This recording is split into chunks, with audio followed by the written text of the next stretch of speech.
भाई और बहनों, दर्शकगण, श्रोतागण, मातृशक्ति को नमन। खास, विशेष, मनमोहक, चित्त को पसंद करने वाला, आनंद देने वाला, प्रसन्नता की अनुभूति कराने वाला, रोम रोम को पुलकित करने वाला, विधायक भावों को बढ़ाने वाला और व्यक्ति के जीवन के अंदर उत्साह पैदा करने वाला, जीवन को विधायक भाव देकर के उसके व्यक्तित्व विकास करने वाला कार्यक्रम में आप सभी का हार्दिक स्वागत है, अभिनंदन, सत्कार है। कार्यक्रम में हम प्रतिदिन नए नए ऐसे विषयों के साथ प्रवेश करते हैं, ऐसे विषय बताते हैं जो कि हमारे जीवन की धारा को बदलते हैं, जीवन की दिशा को बदलते हैं और हमें कुछ न कुछ नया हर एपिसोड में दिया जाता है। तो आज का हमारा बहुत सुंदर विषय है कि क्लेशों से तपता मानव। भाई और बहनों, दर्शकगण, श्रोतागण, आज पूरे विश्व के अंदर दावानल लगा हुआ है, आग जल रही है, क्रोध की आग जग रही है, क्लेश की आग जल रही है और सभी उसके अंदर भस्मीभूत हो रहे हैं। जहां पर क्लेश है, क्लेश को कलह कहा जाता है, जहां कलह है वहां अशांति है और वहां पर व्यक्ति का विनाश है। ये सब एक दूसरे से जुड़े हुए हैं। तो जो घर क्लेश के अंदर डूब गया वो घर समाप्त हो जाता है धीरे धीरे। जो समाज क्लेश के अंदर चला गया वो समाज धीरे धीरे पतन की ओर चला जाता है। जिस देश में क्लेश ज्यादा है वह देश तरक्की नहीं कर सकता और विश्व के अंदर भी अगर क्लेश पैदा हो जाते हैं, यूएनओ में भी क्लेश पैदा हो जाते हैं तो विश्व में अशांति होती है। और ये सारे जितने भी दो हमारे विश्व युद्ध हुए हैं, उन युद्धों का जो अगर हम कारण देखें तो कहीं न कहीं क्लेश है, कहीं न कहीं ईगो का टकराव है, कहीं न कहीं व्यक्ति के मन के अंदर फ्रस्ट्रेशन है। जो व्यक्ति पद प्रतिष्ठा वाला है, जिसके पास पावर है, उसके दिमाग के अंदर युद्ध जन्म लेता है और उस दिमाग का युद्ध है वो प्रतिशोध की भावना से प्रज्वलित होता है, क्लेश की भावना से प्रज्वलित होता, प्रतिशोध की भावना होती है, बदले की भावना होती है। और उसी के कारण जो है ये हमारे जितने छोटे बड़े और विश्व युद्ध हुए हैं। तो हमें क्लेशों को रोकना है, हमें कलह को रोकना है, हमें टिट बिट्स को रोकना है, हमें एक दूसरे के प्रति क्रिया प्रतिक्रिया को रोकना है। उसकी जगह हमें मैत्री पैदा करनी है। तो भाई और बहनों, दर्शकगण, श्रोतागण, ये जो आज का विषय है कि क्लेशों से तपता मानव, इसका अर्थ यह है कि मानव के जीवन के अंदर आज जो है चारों तरफ क्लेश ही क्लेश है। मैं स्टार्ट करता हूँ व्यक्ति के पारिवारिक जीवन से। स्त्री और पुरुष, हस्बैंड वाइफ के बीच के अंदर क्लेश हो जाते हैं, कलह हो जाती है और वो कलह इस हद तक पहुंच जाती है कि एक दूसरे से अलग रहना पसंद करते हैं। उसका प्रभाव उनके बच्चों पर पड़ता है और सिर्फ कारण यह है कि एडजस्टमेंट नहीं है।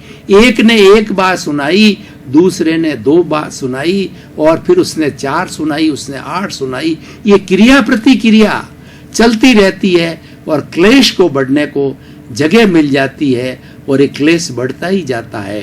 और क्लेश करने वाले लोग क्या होते हैं, किसी शब्द को पकड़ते हैं, किसी बात को पकड़ते हैं और उसको पीटते रहते हैं कि तुमने मुझे ऐसा किया, मैं ऐसा करूंगा। प्रतिशोध की भावना, लेकिन प्रतिशोध एक अग्नि है, क्रोध एक अग्नि है जो व्यक्ति को भस्मीभूत कर देती है। इस क्लेश को बंधुओं पास में फटक न दें। और खास करके जो स्त्री पुरुष हस्बैंड वाइफ होते हैं वो तो बहुत पवित्र जीवन होता है, वो हमारे जीवन को एंजॉय करने की एक सुंदर व्यवस्था होती है। हमारी भारतीय संस्कृति विश्व की मानी हुई संस्कृति है। भारत धर्म गुरु देश हुआ है और भारत ने एक विवाह की ऐसी सुंदर व्यवस्था दी है जो शायद विश्व में नहीं है। उस विवाह को लेकर के फिर हमारी जॉइंट फैमिलीज होती है, हमारे रिलेशन मल्टीप्लाई होते हैं। स्त्री पुरुष का जो नर मादा का विवाह मात्र विवाह तक नहीं है, वह विवाह कितना मल्टीप्लाइड होता है।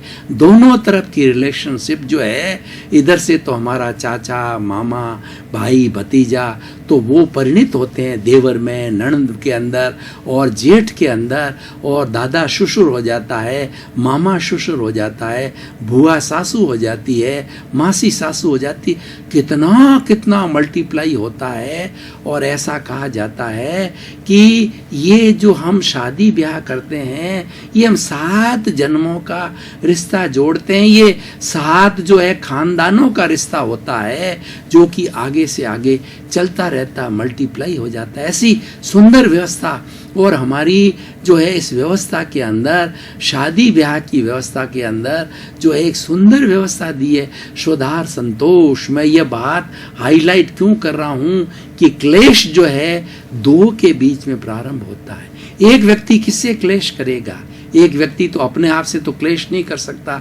द्वैत होता है, वहाँ क्लेश होता है। अद्वैत में कोई क्लेश नहीं होता है। अद्वैत के अंदर तो व्यक्ति अपने सेल्फ रियलाइजेशन के अंदर चला जाता है, अपने आत्मनिरीक्षण में, परीक्षण में और अपने में गोते लगाता है, भीतरी जगत के अंदर चला जाता है। यह आंखें खोलता है तो इस सृष्टि का जो मनोरम दृश्य है, प्रकृति है, उसको निहारता रहता है। क्लेश 2 के अंदर होता है। 2 का प्रारंभ हमारे हस्बैंड वाइफ से होता है, जो कि आगे बढ़ता जाता है। तो भाई और बहनों, ये जो दोनों पति पत्नी हैं, ये संसार रूपी नाटक के, संसार रूपी जो हमारी जो वाहन है, उस वाहन को चलाने के लिए 2 पहिए हैं। इनमें संतुलन होना चाहिए, इनमें कभी क्लेश नहीं होना चाहिए। क्लेश को हमें प्रेम से जीतना चाहिए। और प्रेम के लिए तो कबीरदास जी ने इतना सुंदर कहा है कि पोथी पढ़ पढ़ जग मुआ और पंडित भयानक होए, ढाई आखर प्रेम का और पढ़े सो पंडित होए। अरे कितने ही शास्त्र पढ़ लो, कितने बड़े विद्वान हो जाओ, लेकिन प्रेम के 2.5 आखर नहीं पढ़े तो आप अधूरे हो। और प्रेम के 2.5 आखर पढ़ लोगे तो आप पूरे हो जाओगे। और जिसमें प्रेम बरसता है, वहाँ क्लेश पास नहीं फटकता। ये एक दूसरे के ऑपोजिट है। क्लेश को समाप्त करना है, उस अग्नि को समाप्त करना है, तो प्रेम रूपी शीतलता की बरसात कराओ। और मैं आप देखिए कि हस्बैंड वाइफ से आगे चलता हूँ, तो परिवार के अंदर चलिए आप, तो परिवार के अंदर जहाँ प्रेम होता है, एक दूसरे का अनुशासन स्वीकार करते हैं, छोटे बड़े की मर्यादा होती है, तो तू मैं नहीं होती है। दूसरे शब्दों में हम कहें तो तू मैं ही क्लेश का कारण है, और वही क्लेश है और वही कलह है। और कलह का जो सबसे बड़ा कारण होता है ईगो। ईगो जो है वो व्यक्ति के अंदर क्लेश पैदा करता है। 2 के बीच के अंदर जो क्लेश का टकराव होता है, उस क्लेश को रोका जाना चाहिए। और ईगो के टकराव से ही ये क्लेश पैदा होता है। एक व्यक्ति समझता है मैं बड़ा हूं, और उसके सामने वाला ये समझता है कि मैं बड़ा हूं, तो दोनों का ये टकराव होता है। इनके ईगो टकराते हैं, और ईगो टकराने से एक चिंगारी पैदा होती है। उसी का नाम क्लेश है, कलह है। उसको रोका जाना चाहिए। और इस कलह ने, इस क्लेश ने कितनी कितनी बर्बादी कर दी है, उसको कहा नहीं जाए। और ये क्लेश किस हद तक पहुंच सकता है कुछ पता नहीं है। ये कोर्ट केस तक जा सकता है, ये पुलिस कार्रवाई तक जा सकता है। बहुत छोटी चीज होती है, लेकिन दावा नल जब लगता है तो उसके अंदर सूखे भी जलते हैं और आले भी जलते हैं, और संपूर्ण वन जल जाता है, संपूर्ण कॉलोनी जल जाती है, संपूर्ण घर जल जाता है। तो भाई और बहनों, दर्शकगण, श्रोतागण, बहुत बड़ी बुराई है। इस बुराई से हमें बचना चाहिए, इस बुराई से दूर रहना चाहिए। और ये बुराई आज हम सिनेरियो को देखें, इस कदर फैल गई है कि सारा जो कुछ हो रहा है, आज प्रिंट मीडिया को देखिए, आज टीवी मीडिया को देखिए, आप किसी तरह के यूट्यूब के ऊपर देखिए, क्लेश की बातें ज़्यादा कही है। वो उससे टकर रहा है, वो उससे टकर रहा है, और टकरा करके बात कर रहा है। हिंसा पैदा हो रही है। क्लेश जो है हिंसा भड़काता है, क्लेश जो है उन्माद भड़काता है, और ये कई संप्रदायों के बीच में झगड़ा पैदा कर देते हैं। बात मामूली होती है, लेकिन उसी लेवल पर अगर समाप्त कर दिया जाता है तो क्लेश नहीं होता है। एक दबी हुई चिंगारी है, उसके ऊपर राख आ गई, अगर वो चिंगारी, अगर मान लो वो चिंगारी राख वहाँ से ऊपर से हट गई तो चिंगारी शोला बन सकता है। उसको दबाइए, उसको शांत कर दीजिए, उसको शीतल कर दीजिए। तो भाई और बहनों, सारा सिनेरियो है। उसने उसको मार दिया, बेटे ने माँ को मार दिया, माँ ने अपनी बेटी को मार दिया, धन के लिए मार दिया, संपत्ति के मार लिया, आपस में झगड़ा हो गया, आपस में टंटा हो गया। उस झगड़े टंटे को लेकर के कितना कितना बड़ा जो विशाल दानव खड़ा हो जाता है। तो क्लेश एक दानव है, एक महादानव है। उस दानव को प्रेम के जो है वो पानी से उसको तृप्त कीजिए, शांत कीजिए, तो हमारे घर बचेंगे, हमारा परिवार बचेगा, हमारे बाल बच्चे बचेंगे, हमारा समाज बनेगा। वरना ये क्लेश की अग्नि है, सबको लील जाएगी। भाई और बहनों, दर्शकगण, श्रोतागण, अब थोड़ा आज हम इस विषय को जो है निष्कर्ष की भाषा में बात करें, या इसकी रिलीवेंस को देखें, इसकी सामाजिक उपयोगिता को देखें, इसकी प्रासंगिकता को देखें, तो आज हमें पता पड़ेगा इस बर्निंग इश्यू है, ये बहुत ज्वलन समस्या है। इसके ऊपर बहुत गहराई से, बहुत विस्तृत रूप से व्याख्या की जानी चाहिए, चिंतन किया जाना चाहिए, और लोगों को क्लेश मुक्ति के कई प्रयोग कराने चाहिए। देखिए, क्लेश मुक्ति का एक प्रयोग में आपको कुछ 2-4 प्रयोग बताना चाहता हूँ कि क्लेश मुक्ति कैसे हो सकती है। व्यक्ति स्वयं सुधरना चाहिए, और व्यक्ति जब सुधरता है और वो क्लेश मुक्त होता है, वो शांत होता है, तो उसको कहीं भी जाता है उसके साथ लड़ाई नहीं होती। तो एक एक करके हमें यूनिट को सुधारना है। सुधरे व्यक्ति, समाज व्यक्ति से राष्ट्र स्वयं सुधरेगा। हमें सबसे छोटी इकाई है व्यक्ति को सुधारना है। तो मैं श्वास के बारे में कहना चाहता हूँ, व्यक्ति नॉर्मल प्रसन्नता की मुद्रा में होता है, टेंशन फ्री होता है, तब वो 1 मिनट में 16 सांस लेता है। सांस किसको कहा जाता है? श्वास को इनहेल करना और एक्सहेल करना, ये एक श्वास कहलाता है, स्ट्रोक। अब थोड़ा सा आप अभ्यास कीजिए कि श्वास को लंबा लेना सीखिए, श्वास को गहरा भीतर डालना सीखिए, छोड़ना और लेना थोड़ा सा अभ्यास करके इसको लंबा कीजिए, और धीरे धीरे अपने इसका जीवन का अंग बनाइए, और प्रैक्टिस करने से ये अपने आप लंबा हो जाता है। तो लंबा होने से क्या होगा कि हम 1 मिनट के अंदर जो 16 सांस लेते हैं, ये घट के 14 आ जाएंगे, 12 आ जाएंगे, 10 आ जाएंगे, 8 आ जाएंगे। जितने रिड्यूस होते हैं उतना लाभ है। हमारे जितने ऋषि मुनि हैं ये समाधि लिया करते थे, 6-6 महीने वो अंडरग्राउंड के अंदर उनको बिठा दिया जाता था, और उस पर रेत डाल दी जाती थी, और ऊपर से जो है वो बंद कर दिया जाता था पूरा। फिर भी वो 6 महीने तक, कम से कम 6 महीने तक वो कपाल के अंदर अपनी श्वास को चढ़ा देते थे। वो 1 मिनट में 1 श्वास लेते थे, और वो जिंदे रहते थे। समाधि लेने के बाद वो जिंदे पाए गए। ये सब श्वास का कमाल है। तो नॉर्मल व्यक्ति जो है श्वास की संख्या को 16 से घटाकर 14 करे, 12 करे, 10 करे, तो मेडिकल साइंस कहती है, दावे के साथ कैसी है, कहती है उस व्यक्ति को कभी क्लेश नहीं हो सकता, वो कभी व्यक्ति राग द्वेष नहीं कर सकता, वो व्यक्ति क्रोध नहीं कर सकता, अहंकार नहीं कर सकता, माया नहीं कर सकता, लोभ नहीं कर सकता, क्योंकि सब उसके अंदर समाहित हो जाते हैं। उसके अंदर एक ऐसी ज्योति प्रकट होती है, उसके अंदर एक ऐसा उत्साह प्रकट होता है, ये चीज़ें उसको अच्छी नहीं लगती है, वो व्यक्ति एकदम अपने आनंद की मुद्रा में आ जाता है ऐसा करने से। तो ये प्रयोग हर व्यक्ति को अपने जीवन में करना चाहिए, और अपने आप को तोलना चाहिए। जहाँ क्लेश की स्थिति आई, किसी ने हमको सुनाया, आप चुप रह जाओ।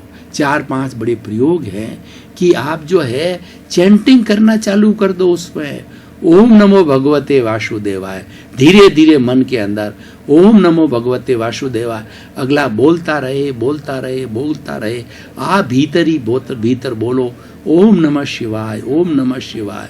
तो वो बोलता रहेगा, बोलता बोलता धीरे जो है वो धीरा पड़ जाएगा, धीमा पड़ जाएगा।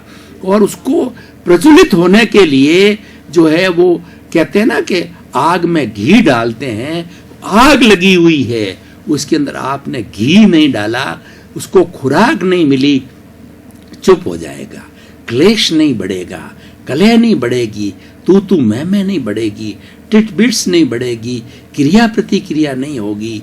ये एक नियम है।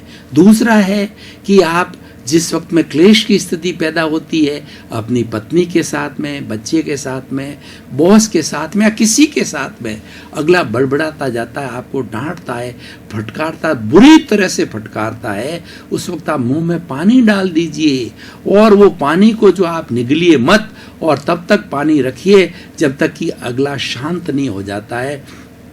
फिर उस पानी को निगलिए आप देखोगे अगला जो जिसके अंदर आग लगी हुई है शांत हो जाता है। क्यों? कि वो देखता है ये सामने वाला तो कुछ बोलता नहीं, मैं अकेला बोलता रहता हूँ, वो थक जाएगा। एक छोटा प्रयोग और है कि जहां पर आपस में तू मैं की स्थिति होती है तो आप दूसरी जगह चले जाइए, पास वाले कमरे के अंदर चले जाइए, तो अपने आप चुपचाप जो है धीरे धीरे बोलता हुआ चुप हो जाएगा और शांति हो जाएगी। और आप टकरा गए तो युद्ध हो जाएगा, ये आपस के अंदर ये झंझट की स्थिति पैदा हो जाएगी, उससे हाथापाई हो सकती है, उससे एक दूसरे की जान भी जा सकती है, मर्डर भी हो सकता है और पुलिस कार्रवाई भी हो सकती है, कोर्ट केस भी हो सकता है। इस बात से क्रिया प्रतिक्रिया आगे बढ़ जाएगी। भाई और बहनों, दर्शकगण, श्रोतागण, बहुत ही सुंदर विषय है। 7 अरब की जनसंख्या को सबको लेसन लेने की आवश्यकता है कि हम क्लेश मुक्त जीवन जिएंगे और क्लेश को हमारे घर के अंदर, क्लेश को समाज में, क्लेश को राज्य में, क्लेश को देश में और क्लेश को आज विश्व जो ग्लोबलाइजेशन है उसमें से क्लेश को हटाएंगे। जहां क्लेश हटेगा वहां एक दूसरे के करीब आएंगे, हम एक दूसरे से प्रेम करेंगे, एक दूसरे की संस्कृति को समझेंगे, एक दूसरे के बीच में एडजस्टमेंट होगा, आदान प्रदान होगा, एक संस्कृति का, एक विचारों का आदान प्रदान होगा। और जितने भी धर्मों की बात करूं तो सर्वधर्म संभाव जहां होता है वहां क्लेश नहीं रहता है, और क्लेश होता है वहां व्यक्ति अपने धर्म को बड़ा समझता है और उसमें सुपीरियरिटी कॉम्प्लेक्स आ जाता है, अहंकार आ जाता है, तो क्लेश उत्पन्न हो जाता है और व्यक्ति के बीच में दूरियां बढ़ जाती है। क्लेश सबसे बड़ी क्या करता है? ये दूरियां बढ़ाता है, ये स्पीकिंग टर्म्स को समाप्त करता है, ये सारे रिश्ते तोड़ देता है, ये दावा नल है, ये अग्नि है, भस्म कर देती है, भस्मीभूत कर देती है। इसको हमें रोकना है, इसको हमें शीतलता प्रदान करती है। और क्रोध को जीतने के लिए क्षमा बहुत बड़ा टूल है। क्षमा भाव करिए, क्षमा वीरस्य भूषणम। क्षमा वो कर सकता है जो वीर है। कायर व्यक्ति तो ईंट का जवाब पत्थर से देगा, नेले पे देला डालेगा। अगर आपने एक क्रिया करी है वो 2 करेगा, आपने 2 करी है तो 4 करेगा।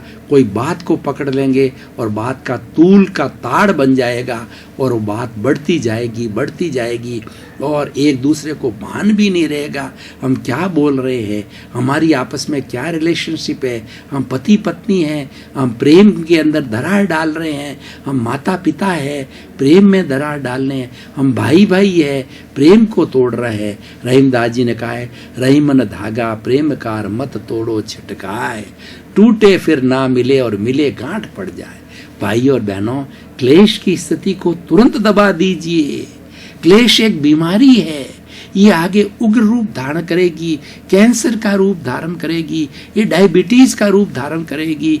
उसको वहीं पे दबा दीजिए तो उससे क्या होगा, गांठ नहीं पड़ेगी। दर्शकगण, श्रोतागण, भाई और बहनों, आपका बहुत बहुत धन्यवाद। कार्यक्रम आपको धन्यवाद देता है, साधुवाद देता है और आपके प्रति मंगल भावना करता है। कार्यक्रम आपके जीवन में खुशियां लाए।